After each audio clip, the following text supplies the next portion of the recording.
ನಮಸ್ತೆ, welcome back to my YouTube channel. Friends, ಇವತ್ತಿನ ಒಂದು ವಿಡಿಯೋದಲ್ಲಿ ರಿಯಾಕ್ಷನ್ ವಿಡಿಯೋದಲ್ಲಿ ಆಸೆ ಧಾರಾವಾಹಿಯ ಶುಕ್ರವಾರದ ಸಂಚಿಕೆಯಲ್ಲಿ ಏನ್ ನಡೀತಾ ಇದೆ ನೋಡೋಣ. ಹಾಗೇನೆ ಯಾರೇನ ಚಾನಲ್ ಸಬ್ಸ್ಕ್ರೈಬ್ ಮಾಡ್ಕೊಂಡಿಲ್ಲ ಸಬ್ಸ್ಕ್ರೈಬ್ ಮಾಡ್ಕೊಳ್ಳಿ, ವಿಡಿಯೋ ಇಷ್ಟ ಆದ್ರೆ ಲೈಕ್ ಮಾಡಿ, ಹಾಗೆ ಎಲ್ಲರಿಗೂ ಕೂಡ ಶೇರ್ ಮಾಡಿ. ಅಮ್ಮ ಹೇಳ್ತಾಳೆ ಕೊಡಲ್ಲ ನಾವು ಕನ್ಕನ್ನ ಅಂತ ಹೇಳ್ತಾಳೆ. ಸೊ ಅಲ್ಲೇ ಮುನ್ಸ್ಕೊಂಡು ಸೂರ್ಯ ಬರ್ತಾ ಇರ್ತಾನೆ. ಅಲ್ಲೇ ಇಬ್ಬರ ಮಧ್ಯೆ ಕಾನ್ವರ್ಸೇಷನ್ ನಡೀತಾ ಇರುತ್ತೆ. ಸೊ ಅಲ್ಲೇ ಇಬ್ಬರ ಮಧ್ಯೆ ಮಾತಾಡ್ಕೊಂಡು ಬರ್ತಾ ಇರ್ತಾರೆ. ಮೀನಾ ಮತ್ತೆ ಸೂರ್ಯ ಒಂದ್ ಕಡೆ ನಿಂತ್ಕೋತಾರೆ. ಅವಾಗ ಮೀನಾ ಹೇಳ್ತಾಳೆ, ನನ್ಗೆ ಕೇಳಿದ್ರೆ ಆಗ್ತಾ ಇತ್ತಲ್ಲ ಮನೇಲಿ ಅಂತ ಹೇಳ್ತಾಳೆ. ಅವಾಗ ಸೂರ್ಯ ಹೇಳ್ತಾನೆ, ಓ ನೀನು ಕೂಡ ಪ್ಲಾನ್ ಹಾಕಿದ್ಯಾ, ನಿಮ್ಮ ಅಮ್ಮನ ಮುಂಚೆನೆ ಹೇಳ್ಬೇಕು ಅಂತ. ಹಂಗಲ್ಲ, ಕನಕ ಓದ್ತಾ ಇದ್ದಾಳೆ ಅಂತ ಹೇಳ್ತಾ ಇದ್ದೆ, ನೀವೇ ಸುಮ್ನೆ ಓದ್ರಿ ಅವಸರ ಪಟ್ಕೊಂಡು ಅಂತ ಹೇಳ್ತಾಳೆ ಮೀನಾ. ಅವಾಗ ಸೂರ್ಯ, ಆಯ್ತು ಬಿಡು, ನಿಮ್ಗೆಲ್ಲರಿಗೂ ನಂದು ಆತಂಕ ಅರ್ಥ ಆಗಲ್ಲ. ಸೂರ್ಯ ಒಳ್ಳೆ ಹುಡುಗ, ಅವ್ನಿಗೆ ಒಳ್ಳೆ ಭವಿಷ್ಯ ಇದೆ, ಕನಕನು ಒಳ್ಳೆ ಹುಡುಗಿ, ಒಳ್ಳೆ ಭವಿಷ್ಯ ಇದೆ, ಇಬ್ರು ಓದಾದ್ಮೇಲೆ ಮದ್ವೆ ಮಾಡ್ಕೊಳ್ಳಿ, ಇವಾಗ ಏನ್ ಬೇಡ ಅಂತ ನಾನು ಯೋಚನೆ ಮಾಡಿದೆ, ನೀವೇನೋ ಯೋಚನೆ ಮಾಡ್ತಾ ಇದ್ದೀರಾ, ಹೋಗ್ಲಿ ಬಿಡು ಅಂತ ಹೇಳಿ ಮನೆಗೆ ಹೋಗ್ತಾರೆ. ಸೊ ಹೊರಟು ಅಲ್ಲಿ ಬರ್ತಾರೆ. ರವಿ ಬಂದು ನಿಂತಿರ್ತಾನೆ. ಸೊ ಅವನು ಹೋಗ್ತಾ ಇರ್ತಾನೆ ಕೆಲ್ಸಕ್ಕೆ. ಅವಾಗ ಸೂರ್ಯ ಎಲ್ಲೋ ಹೋಗ್ತಾ ಇದೀಯ ಅಂತ ಕೇಳ್ತಾನೆ. ರವಿ ಹೇಳ್ತಾನೆ, ಇಲ್ಲಮ್ಮ ನಾನು ಇದಕ್ಕೆ ಹೋಗ್ತಾ ಇದೀನಿ ಕೆಲ್ಸಕ್ಕೆ ಅಂತ. ಸರಿ ಅಂತ ನೋಡು, ಲವ್ ಗಿವ್ ಎಲ್ಲ ಬಿಟ್ಬಿಡ್ಬೇಕು, ನೀನ್ ಇನ್ಮೇಲೆ ಸುಮ್ನೆ ಇರ್ಬೇಕು, ಯಾರ ಗಂಟೆಗೆ ಹೋಗ್ಬಾರ್ದು, ನಾನು ನಿನ್ಗೆ ಒಂದ್ ಹೆಣ್ಣು ನೋಡಕ್ ಹೋಗಿದ್ದೆ, ಅದು ಆಗ್ಲಿಲ್ಲ ಅಂತ ಹೇಳ್ತಿರ್ತಾನೆ. ಅವಾಗ ಮೀನಾ ಹೇಳ್ತಾಳೆ, ಸುಮ್ನೆ ಇರ್ರಿ, ಅದಾಗಿಲ್ಲ ತಾನೇ ಕೆಲಸ, ಮತ್ತೆ ಅದನ್ನೇನು ಕೇಳ್ತೀನಿ ಅವನ್ ಮುಂದೆ ಅಂತ ಹೇಳ್ತಾಳೆ. ಅವಾಗ ಅಷ್ಟರಲ್ಲಿ ಶ್ರುತಿ ಅವನ್ಗೆ ಫೋನ್ ಮಾಡ್ತಾ ಇರ್ತಾಳೆ. ಸೊ ಪದೇ ಪದೇ ಅವಾಗ ಯಾರ್ದು ಕಾಲ್ ರಿಸೀವ್ ಮಾಡು ಅಂತ ಹೇಳ್ತಾನೆ. ಸೂರ್ಯ, ಇಲ್ಲ ಕಸ್ಟಮರ್ ಕೇರು, ಹೋಗ್ಲಿ ಬಿಡು ಅಂತ ಹೇಳ್ತಾನೆ. ಹೌದು, ಕಸ್ಟಮರ್ ಕೇರು, ಕಸ್ಟಮರೇ ಮಾತ್ರ ಕೇರ್ ಮಾಡೋದು, ಬೇರೆ ಯಾರು ಕೇರ್ ಮಾಡಕ್ ಆಗಲ್ಲ ಅಂತ ಹೇಳ್ತಾನೆ ಸೂರ್ಯ. ಅವಾಗ ಇಬ್ರು ಸೇರಿ ಅಲ್ಲೇ ಮಾತಾಡ್ತಾ ಇರ್ತಾರೆ. ಅವನಿಗೆ ಬೈತಾನೆ ಸೂರ್ಯ, ನೀನ್ ಯಾವ್ದೇ ಕಾರಣಕ್ಕೂ ಲವ್ ಮಾಡಂಗಿಲ್ಲ, ನೀನ್ ನೋಡ್ಬೇಕು ನೀನು ಅಪ್ಪನ ಪರಿಸ್ಥಿತಿನ, ಈ ರೀತಿ ಎಲ್ಲ ಮಾಡಂಗಿಲ್ಲ ನೀನು ಅಂತ ಹೇಳ್ತಾನೆ. ನಡಿ ಇವಾಗ ಕೆಲ್ಸಕ್ಕೆ ನಡಿ, ಟೈಮ್ ಆಯ್ತು ಅಂತ ಹೇಳಿ ಬೈದು ಕಳಿಸ್ತಾನೆ ಸೂರ್ಯನ. ಸೊ ಸೂರ್ಯ ಬರ್ತಾನೆ. ಸೂರ್ಯನು ಕೆಲ್ಸಕ್ಕೆ ಹೋಗ್ತಾನೆ, ಮೀನನು ಒಳಗಡೆ ಹೋಗ್ತಾಳೆ. ಅವಾಗ ರವಿ ಅವನ ಆಫೀಸ್ ಹತ್ರ ಬರ್ತಾನೆ, ರೆಸ್ಟೋರೆಂಟ್ ಹತ್ರ. ಶ್ರುತಿ ಮತ್ತೆ ಮತ್ತೆ ಕಾಲ್ ಮಾಡ್ತಾಳೆ, ಆದ್ರೂ ಕೂಡ ಪಿಕ್ ಮಾಡಲ್ಲ ರವಿ, ಕಟ್ ಮಾಡ್ತಾ ಇರ್ತಾನೆ. ಅಲ್ಲಿಗೆ ಬರ್ತಾಳೆ ರೆಸ್ಟೋರೆಂಟ್ಗೆ ಬಂದು, ಯಾಕೆ ನನ್ನ ಅವಾಯ್ಡ್ ಮಾಡ್ತಿದ್ಯಾ, ಯಾಕೆ ಕಟ್ ಮಾಡ್ತಾ ಇದೀಯ ಅಂತ ಬೈತಾಳೆ ರವಿಗೆ ಶ್ರುತಿ. ಅವಾಗ ರವಿ ಹೇಳ್ತಾನೆ, ನಾನೇನ್ ಮಾಡ್ದೆ, ಕೆಲಸ ಜಾಸ್ತಿ ಇತ್ತು ಅದಕ್ಕೆ ಮಾಡಿಲ್ಲ ಅಂತ ಹೇಳ್ತಾನೆ.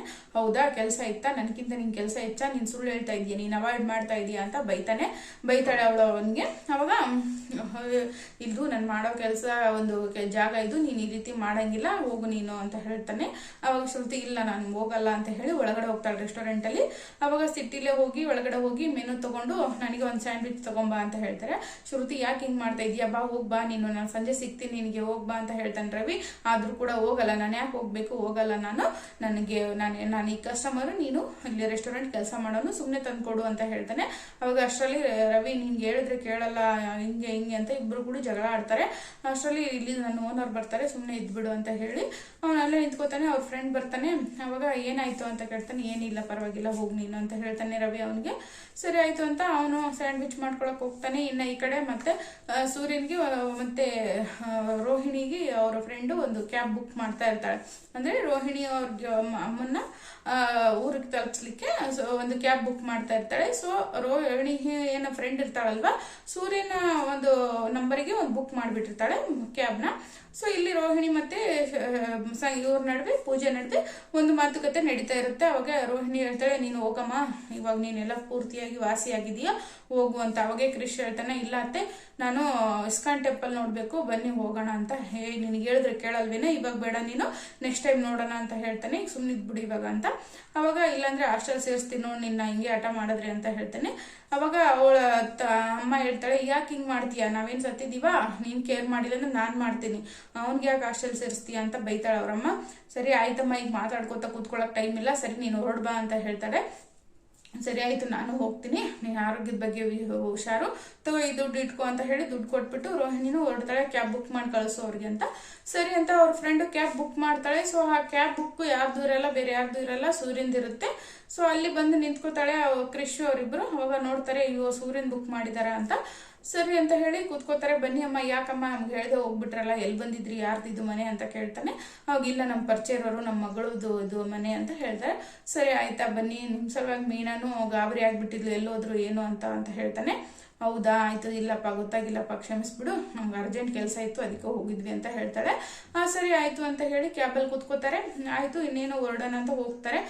ಒಂದ್ಸರಿ ನಮ್ ಫೋನ್ ಮಾಡಿ ಕೇಳಬೇಕು ಅಂತ ಮಾಡಿದ್ದೆ, ಊರಲ್ಲಿ ನನಗೂ ಇಷ್ಟೊಂದು ತಾಪತ್ರೆ ಎಲ್ಲ ಇತ್ತಮ್ಮ, ಕೆಲಸ ಜಾಸ್ತಿ ಇತ್ತು, ಅದಕ್ಕೆ ಮಾಡಲಿಲ್ಲ ಅಂತ ಹೇಳ್ತಾರೆ. ಸರಿ ಆಯ್ತು ಬಿಡಪ್ಪ, ಹೋಗ್ಲಿ ಅಂತ ಹೇಳ್ತಾರೆ. ಕ್ರಿಶ್ ಮನೆಗೆ ಬರ್ತೀಯನೋ ನೀನು ಅಂತ ಕೇಳ್ತಾನೆ. ಆಯಿತು, ಮೀನನ್ನು ಯಾಕೋ ನಿಮ್ ನೋಡ್ಬೇಕು ಅಂತ ಇದ್ದಾಳೆ.